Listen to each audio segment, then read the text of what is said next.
కలియుగ దైవం వెంకటేశ్వర స్వామి సాక్షిగా నరేంద్ర మోడీ గారు బహిరంగ సభలో ప్రామిస్ చేశారు, ఆంధ్రప్రదేశ్కు 5 ఏళ్ళు కాదు 10 ఏళ్ళు ప్రత్యేక హోదా ఇస్తామని.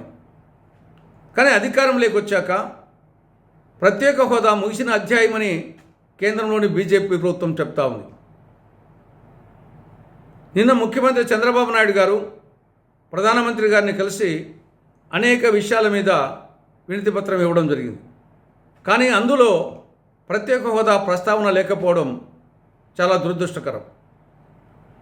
ఇక రెండవ అంశం, విభజన చట్టంలో సెక్షన్ 46 సబ్ సెక్షన్ 3 కింద రాయలసీమకు ఉత్తరాంధ్రకు బుందేల్ఖండ్ తరహా స్పెషల్ డెవలప్మెంట్ ప్యాకేజీ కింద నిధులు ఇవ్వాలని చెప్పేసి స్పష్టంగా పేర్కొనడం జరిగింది. ఈ రెండవ వరం కింద 24,350 కోట్ల రూపాయలకు